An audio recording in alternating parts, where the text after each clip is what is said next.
Hey guys, welcome to Coffee and Questions with Justin and Haley. We're starting a new series, and Dawson. Don't forget Dawson. Dawson's here. Dawson. Yeah, he's gonna be interrupting a lot. Yeah, he'll be in. You want to open my cup? Cool. So anyway, this is gonna be Coffee and Questions. We've gotten a ton of questions, so we figured let's just do a video of answering questions that people had on some of our videos that we put out. The last video that we're basically focusing on is our post office run, because that's when we asked for the most advice, and we've gotten a ton of great feedback from all of you guys, so thank you. That's been super helpful. It's been great for us to be able to just get some ideas and just questions that you guys want answered. So we want to answer these questions too. Like this is why we do it. This is why everyone does it. It's fun. It's a learning process for all of us, and we get into it. So we want to hear from you about it. Exactly. Yep. So let's just go ahead and get into the first question. So the first question comes from Brian Taylor. It says, days are weird up there. Go to bed when the sun is up. Get up. It's dark. Gotta love different. So yeah, the daylight is super weird here. Even right now, it's like 11 o'clock and it's finally light out. So it is different. I'll let Justin kind of touch on that a little bit. Yeah, it's very different. I mean, we came from Montana, which the lighting there is not too far off, but it's just 2 months of the year I feel that you really get the dark feel, the darkness of it, and that one's probably the most negative. I feel in the summertime you don't even notice it. No. The summer, everyone like. I honestly love the daylight in the summertime. Yeah. I really enjoy it. Everyone does, especially if you're in a working mode. You just work forever. I mean, we would work when we got here. We were living in the tent. We would just work till like 11 o'clock at night, and we'd be eating dinner at like midnight, and it's daylight outside. Yeah, because I mean, you don't think about it until you have headlamps on, and you're running around with headlamps, we don't have like street lamps. We don't have any kind of outside lighting other than the Christmas lights now. We didn't even have that before. It was headlamps.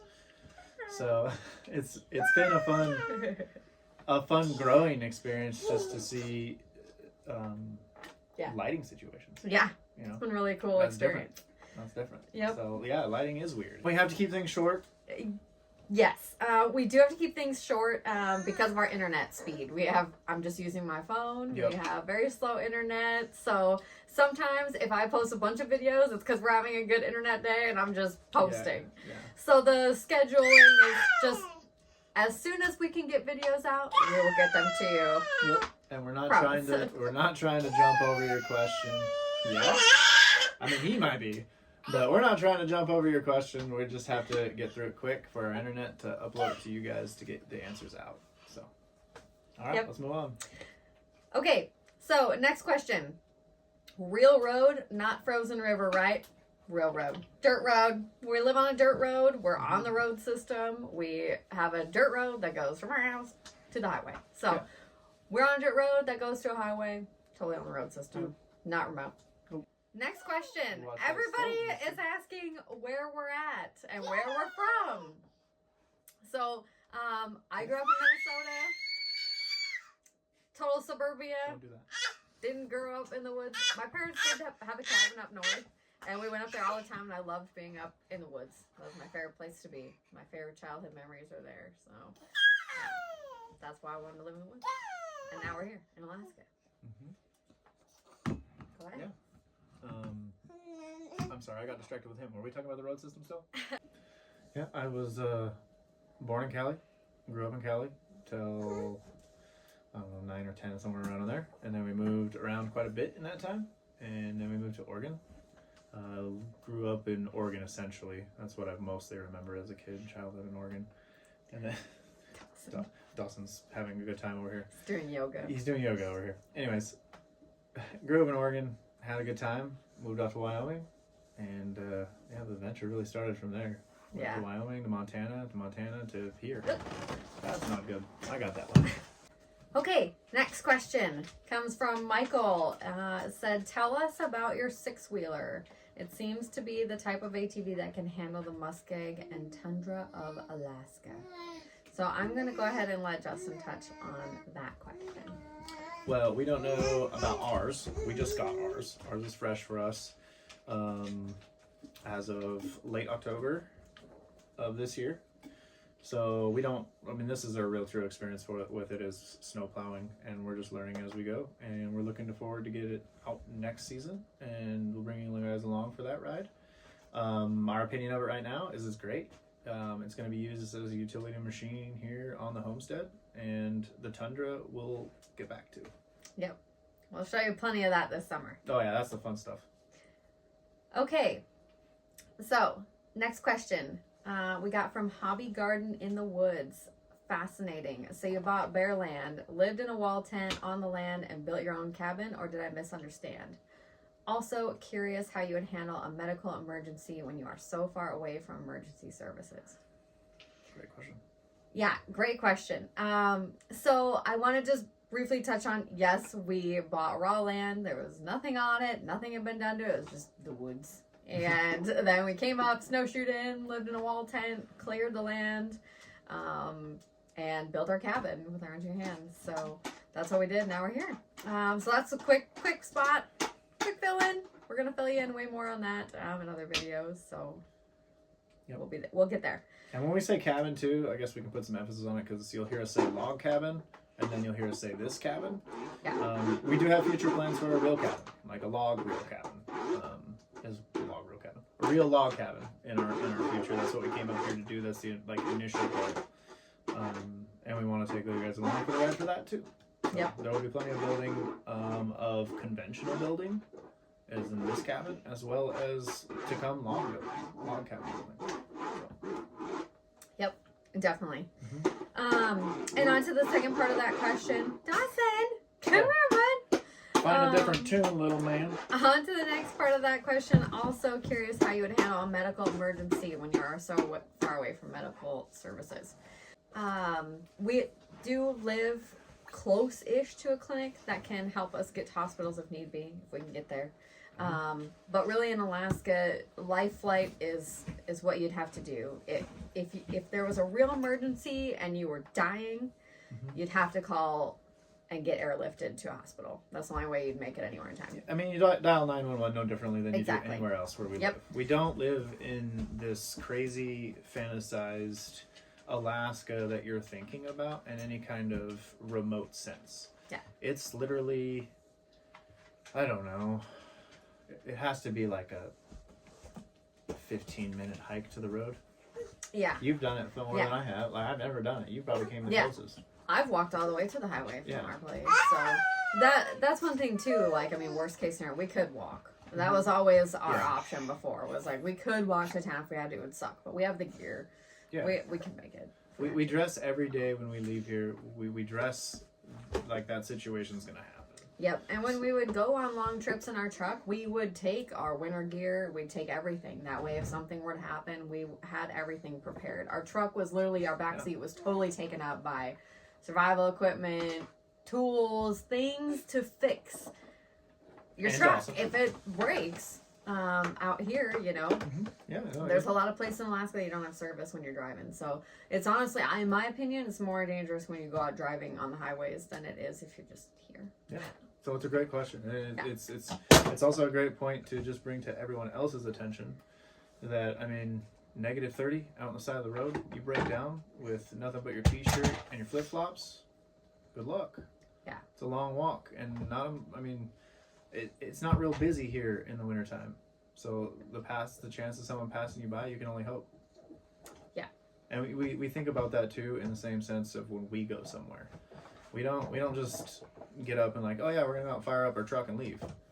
You know, it takes time to do that. So we get up, we prep it, we get it warmed up enough to fire it up, we fire it up, and if it's even worth going into town that day. Because we think about that as well. Is if something breaks, everything mechanical does break, we don't want to be stranded. Yeah. So we try to reserve travel for when it's nicer out. And when Yeah. it's really cold, we hunker down. Yeah. That's how it used to be. That's what we do. Mm-hmm. So that's that. We'll go ahead and move on if that's good. Oh yeah. Cool. Yeah, it was a great question. Safety was is great. huge important. Safety is huge especially- important. Be prepared. Yeah. Use your brain. Yeah, we got a little one, and anything Yes. can happen. Yep. Absolutely. Yep. Okay, so next question. Here, you want to play with the coffee? Come here. There you go. See, he likes his coffee too with his Yeah. questions. Yep. So next question came from Hi Jenny Slater. Looking forward to watching your journey in Alaska. I'm curious why you guys sold off all of your belongings when things are hard to get there. This is a great question. Yeah. So part of when we left Montana, we had a normal house, you know, and that house was full of everything. You know, we had 2 living rooms and 4 bedrooms and bathroom. I mean, you know how it is. You get a house, you fill it, right? You furnish it. You got to have a couch in this living room. We got to have a couch in your basement living room. We got to have a bed in every room in case people come to visit, right? So we had all this stuff that we weren't even using. So a lot of this, for me personally anyways, I wanted to live a more minimalistic life personally as well. So I wanted to get rid of all that junk that was I felt holding me down. And I'll tell you right now that when I did that, I've never felt more pounds off my shoulders come off, if that makes sense. It just feels like a weight off your chest when you get rid of all your stuff. I don't know. It's kind of crazy, but at least it was that way for me. It's a crazy feeling, for sure. When you just, like, let go of everything and just, like, here you go. Put a price tag on it kind of deal. Yeah. You know, other than personal effects, you know, that we had gained attachment to, of course, and which to us wasn't a lot. Our kind of personalities, we don't really have a lot of attachment to just objects. Yeah. Again, they're just objects. I mean, most of these things are all tools that we use. Yeah. We really focused on bringing things we needed to survive. We also had, you know, a wall tent in there, a toolbox. We had other people's stuff in there that had come with us. So, and all we had was a 16-foot cargo trailer. That's all we brought with us. That's all we had when we got here was our truck and our trailer with our stuff in it. And that was it. We didn't have a camper, we didn't have anything other than that. So that had to make the trip all the way up here. We had to make sure it was, you know, within the weight limits, going through Canada, all of that stuff. So we didn't stressing about weight limits. Yeah. We didn't want to bring anything we didn't need to survive. Yeah. Everything else we got up here. And yeah, it's been a challenge. It's been really hard to get the things we need up here. But we really didn't have a choice in the situation we were in. We did a lot of research beforehand at what we thought we were going to need. And I say a emphasis on thought, because there are a lot of things that we don't utilize when we brought that we thought were going to be the game changer of Alaska. Well, things are different. And that's just how life is. When you actually get to the area you're in and experience it, it's a completely different set of tools that you actually need. Putting yourself in the environment is completely different than living it through this. And we love this. This is what got us here. And I'm ranting at this point. Right. So we did a lot of research on survival stuff, I guess, as far as off-grid goes. Not like the survival sense that you'd go out into the woods and, you know, live alone. We're not doing the alone thing. We wanted to do it as a team. So when she says we brought other people up here with us, we did. We brought other people, and we had to transport about a third of their stuff in that trailer. So that took up some room. But fortunately, like Haley said, we wanted to live more minimalistically, which means less. So it just worked out for all of us. The systems that we brought with us to keep us alive, they work for us. Yeah. And they work great in any kind of van life situation. We'll get into a lot of them. We enjoy them. They work for us. They're not for everybody. There's 10 different ways you can skin this cat. Yeah. For every little thing that we do. Everything. So, yeah, it's gonna keep growing too. Yeah. You know, all these systems that we have that we brought. Yeah.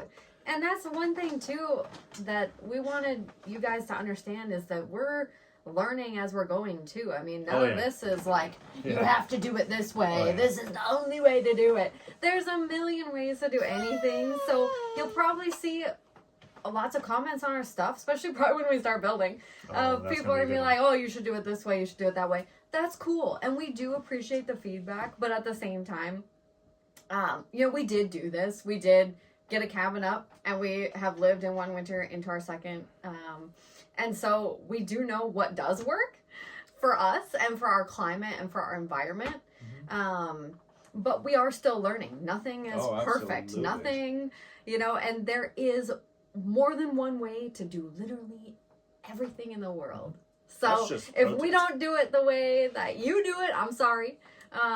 If there's any knowledge you want to impress on us, some things you want to tell us, we're all ears. We're all up for learning. This is a huge learning experience, and you're going to learn right along with us, which will be cool. Yeah. So.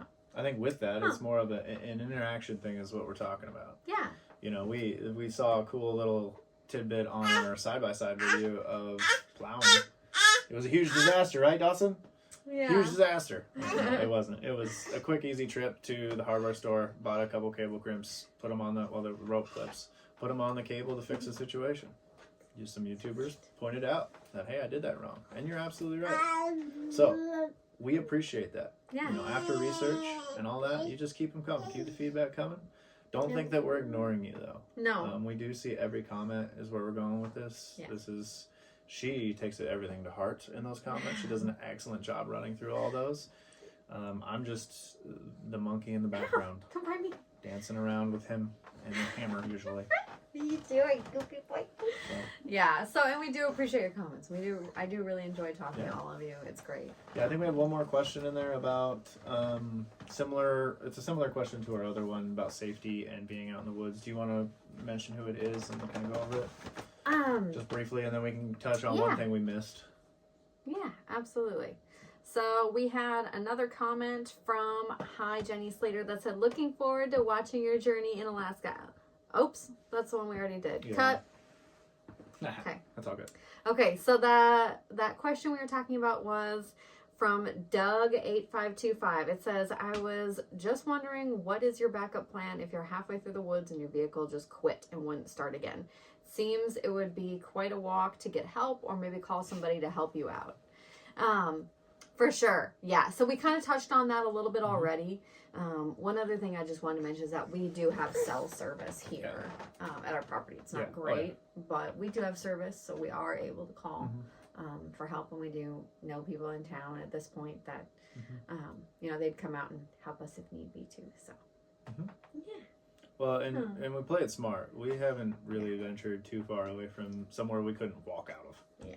At least I've never. Especially in the winter. Yeah. No, in the winter definitely. Yeah. Summertime was wild, but. Summertime, and even that was only a one-time thing, and we could walk out of it. Like it wasn't. Yeah. Worst case scenario, I would have made it home by dark, kind of deal, which wouldn't be a thing. Lighting's weird here. Yeah. Cool. Yep. Awesome. Well, it's been fun. Coffee and questions. Let us know what you guys think of this. Let us know if you want to see more of it. Yeah, let us know if you guys like this. Keep the questions coming. Keep the answers coming. Yeah. We enjoy talking to you guys. So this has been super fun, and I'm really excited. And like I said, if you guys want to see more of these, comment some questions in the comments on this video for us. And if we get a whole bunch, we'll do another one. Yeah. So otherwise... Yeah. We'll be the here. Three of us will see you on the next episode. Thanks for watching, guys. Later. See you next time. Bye, guys. Say bye. You wave? You say bye. PBS, man. It just gets them.